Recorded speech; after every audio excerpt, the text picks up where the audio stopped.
దూత media power of news. Love marriage బెస్టా arrange marriage బెస్టా? రెండు మ్యారేజ్లు బెస్ట్ కాదు, అక్రమ సంబంధం కూడా బెస్ట్ కాదు.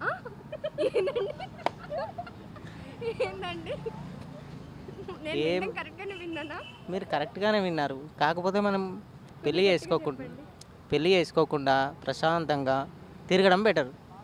అది అలా ఎంతకాలం ఒక్కరితోనే ఉండలేరు కదా. అలా అయితే ఎన్ని రోజులైనా మనకు నచ్చిన వాళ్ళతో మార్చి తిరగవచ్చు. దాని ఏం కరెక్ట్ అంటారా? మన జనరేషన్ అంటే మన హిందూ ధర్మం ప్రకారం అలా ఉండొచ్చు అంటారా? హిందూ ధర్మత్వము మీరు మాట్లాడుతున్నప్పుడు మరి వేరేటోళ్ళందరూ ఆ ధర్మం మీద ఆధారపడి లేరు కదా. ఆడవాళ్ళందరూ ఆడవాళ్ళే కాదండి, అమ్మాయిలు అంటే అబ్బాయిలు కూడా అలాగే ఉన్నారు కదా. అబ్బాయిలు కూడా కుక్కర్లో పెట్టి చంపేసిన వాళ్ళు ఉన్నారు కదా. మరి దాన్ని ఏమంటారు? కానీ అమ్మాయిలు డ్రమ్ములు పెట్టి చంపేస్తారు కదా. మనం ఏం చేయలేము దానికి. అట్లా ఉన్నారు ఇట్లా ఉన్నారు, మరి ఏమంటారు? ఈ జనరేషన్లో అలా మారిపోయింది, ఏమంటారు దాని గురించి? ఏం చెప్పలేం. పీస్ఫుల్గా బతకాలి అంతే. అంతే, ఇట్లా తిరగాలి, రోడ్డు మీద తిరగాలి, బతకాలి. మ్యారేజ్ చేసుకోకుండా ఉండాలి. అవును, మీకు మ్యారేజ్ అయిందా లేదా? ఇంతకీ ఐఎమ్ సింగిల్. అయిందని చెప్తున్నారు మీ ఫ్రెండ్స్. ఈ వీడియో వైరల్ అవుతుంది. మీ భార్య ఇంటికి వస్తే తిండి కూడా పెట్టదు మీకు. లవ్ మ్యారేజ్ అయ్యింది కానీ సింగిల్ అని అబద్ధం చెప్తున్నారు. ఇంటికి వెళ్తే భోజనం కూడా పెట్టదు మీ భార్య. ఇప్పుడు ఇక్కడ నేను సింగిల్ అయినా ఉన్నాను, నా పక్కకి ఎవరు లేదు. రిలేషన్ గురించి అడుగుతున్నామండి. మీకు లవ్ మ్యారేజ్ అరేంజ్ మ్యారేజ్ ఏం మ్యారేజ్ అయిందని అడిగాను. సింగిల్ అని చెప్తున్నారు మీరు. దాని గురించి మీరు నా పెళ్ళి చూడలేదు, వాళ్ళు కూడా నా పెళ్ళి చూడలేదు. వాళ్ళు చెప్తున్నారు పెళ్ళైందని. అంటే ఇప్పుడు ఆయనకు కూడా పెళ్ళి అయింది, లవర్ ఉంది. సో ఆయన చెప్పిండు, నేను కూడా చెప్పిన. నేను చెప్పినంత మాత్రాన మీకు ఉందని చెప్పలేదు కదా పెళ్ళైన సింగిల్ మ్యారేజ్ అని. లవ్ మ్యారేజ్ చేసుకున్నారు, మరి బాగుందా లైఫ్? నేను మీకు చెప్పలేదనే చెప్తాను, నేను లవ్ మ్యారేజ్ చేసుకోలేదని. ఓకే అండి, thank you. Love marriage best అంటారా అరేంజ్ మ్యారేజ్ బెస్ట్ అంటారా? Arranged marriage is best. Still children cannot select their partner wisely. So parents can help them to select correct partner. దానివల్ల మాది arrange marriage. ఇప్పుడు జనరేషన్లో ఎక్కువగా విడాకులు అలాగా జరుగుతూ ఉన్నాయి కదా, దానికి మెయిన్ రీజన్ ఏదంటారు? Personal egos. ఇప్పుడు క్రిమినల్స్ కంటే ఘోరంగా చంపుతున్నారు. భర్తలు చంపుతున్నారు, భర్తల్ని భార్యలు చంపుతున్నారు. దాన్ని చూస్తుంటే ఏమనిపిస్తుంది అంటే ఈ జనరేషన్ ఎటుపోతుందని అనుకుంటున్నారు?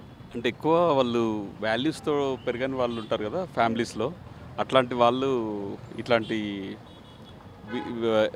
who doesn't know ethics and values in the family, it is happening like that, and going for short term thinkings, those type of things happening. మొన్న హనీమూన్కి తీసుకెళ్ళి అమ్మాయి కిల్లర్స్ తోటి చంపించింది. దాన్ని చూసే ఉంటారు మీరు. ఏమనిపించింది మీకు అది చూసిన తర్వాత? అదేదో పక్క ప్లాన్ మర్డర్ లాగా ఉంది కదా. So that's what as I said, maybe because of less ethics grown in the society alone, small families, nuclear families, because of that thing, and she doesn't know family ethics like that. ఒకప్పుడు పెళ్లి చేయాలంటే అటు 7 తరాలు ఇటు 7 తరాలు చూడాలి అని అంటారు కదా. ఇప్పుడు అలా అసలు చూస్తున్నారంటారా? ఒక పెళ్లి సంబంధం చూడాలంటే ఏం చూడాలి? పాసిబుల్ కాదు, but at least minimum parents will take care to identify correct person. So that's why they should take parents support. Love marriage best అంటారా అరేంజ్ మ్యారేజ్ బెస్ట్ అంటారా? అండర్స్టాండింగ్ ఉంటే ఏ మ్యారేజ్ అయినా బెస్టే. లవ్ అయినా అరేంజ్ అయినా అండర్స్టాండింగ్ ఉండాలి. ఇప్పుడు మీరు అడిగిన క్వశ్చన్ ప్రకారం అరేంజ్ మ్యారేజెస్లో మోస్ట్లీ మర్డర్స్ జరుగుతున్నాయి. వైఫ్ హస్బెండ్ని చంపడము, హస్బెండ్ వైఫ్ని చంపడము.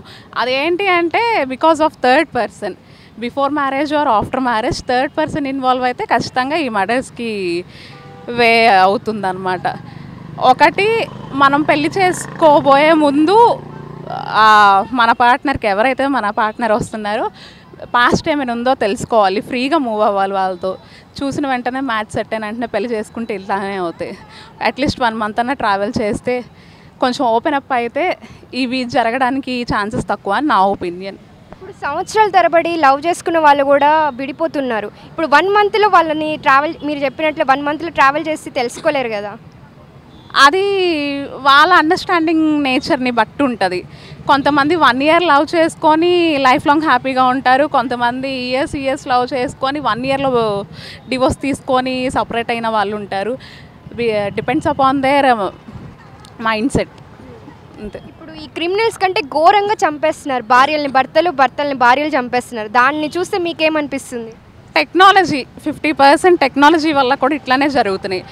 ఇంతకుముందు ఏముంది, నచ్చినా నచ్చకపోయినా కల్చర్కి రెస్పెక్ట్ ఇచ్చి ట్రెడిషన్కి రెస్పెక్ట్ ఇచ్చి ఉండేవాళ్ళు. ఇప్పుడు అట్లా కాదు. కోర్ట్ కూడా I mean as per law కూడా మనకి రైట్స్ వచ్చినాయి కదా, నచ్చితే ఉండొచ్చు లేదంటే లేదు. అది బాగా ఈజీ అయిపోయింది వీళ్ళకి. దానివల్ల ఈ మర్డర్స్ ఎక్కువ జరుగుతున్నాయని నా ఒపీనియన్. మీరు అన్నట్లు కోర్టు ఇచ్చిన వాటి ప్రకారం మనకి అఫైర్స్ కూడా లీగల్ అయిపోయింది. సో దాని గురించి మీరేమనుకుంటారు? అదే చెప్తున్నా, అవి లీగల్ అవ్వడం వల్లనే. అంటే ఇప్పుడు ఒకప్పుడు ఏంటి అంటే అఫైర్ పెట్టుకుంటే ఇది తప్పు, 4 గోడల మధ్య ఉండేది, 4 మనుషులు తెలిస్తే ఇది తప్పు as per tradition rituals, as per our Hindu rituals. ఇప్పుడు మన సుప్రీం కోర్టే లీగల్గా అనౌన్స్ చేసేసరికి ఓకే మనకి ఫ్రీడమ్ ఉంది, మనకి రైట్ ఉంది, నచ్చిన పర్సన్తో ఉండే రైట్ ఉంది కాబట్టి మనకి చేసుకున్నోడు నచ్చుకోకపోతే ఉంచుకున్నోడు అన్నట్టు ఉంటున్నారు. It's okay. కానీ ఇప్పుడు జనరేషన్ వాళ్ళు లవ్ మ్యారేజ్ వద్దు బాబు, అరేంజ్ మ్యారేజ్ వద్దు బాబు, నో మ్యారేజ్, ఇట్లనే సింగిల్గా ఉందామని అంటున్నారు. ఎందుకంటే లవ్ మ్యారేజ్ చేసుకుంటే పేరెంట్స్ చంపేస్తారేమో అని చెప్పి, అరేంజ్ మ్యారేజ్ చేసుకుంటే ఇట్లా పార్ట్నర్స్ చంపేస్తారు అని చెప్పి. మీరేమంటారు? అదే వాళ్ళ ఒపీనియన్ అండి. ఇలా చూస్తే ఎవరికైనా భయం వేస్తుంది కదా. లవ్ మ్యారేజ్ బెస్ట్ అంటారా, అరేంజ్ మ్యారేజ్ బెస్ట్ అంటారా? ఇక లవ్ చేసుకున్న వాళ్ళకు లవ్ మ్యారేజ్ బెస్ట్ అనేది అనుకోవచ్చు, కానీ అరేంజ్ మ్యారేజ్ చేసుకుంటే కూడా బెస్ట్ అని అనుకోవచ్చు, దానిదేం లేదు. కానీ వాళ్ళిద్దరు ఒపీనియన్ బట్టి మెదులుకుంటే చాలా బాగుంటుంది. ఇక హస్బెండ్ కానీ భార్య కానీ వాళ్ళిద్దరూ మనస్తత్వాలు కలిసి మంచిగా వాళ్ళు అర్థం చేసుకొని మంచిగా ఉంటే బాగుంటుంది. వాళ్ళు కానీ ఒక వాళ్ళు సీరియస్ అవుతే ఒక వాళ్ళు డౌన్ అవుతే అది అర్థం చేసుకొని మెదులుకోవడం అనేది చాలా బాగుంటుంది. మన కల్చర్లో బాగుంటుంది. ఇక ఒకరిని వదిలేసి వాళ్ళకు అది డిఫరెంట్ అయ్యి ఏదో ఒకరు చేసేస్తే అది మెంటాలిటీ వేరు అవుతుంది. దానివల్లనే ఈ ఆకర్షాలు జరుగుతున్నాయని నాకు అది ఒకటి. For more updates, please subscribe Dutta Media.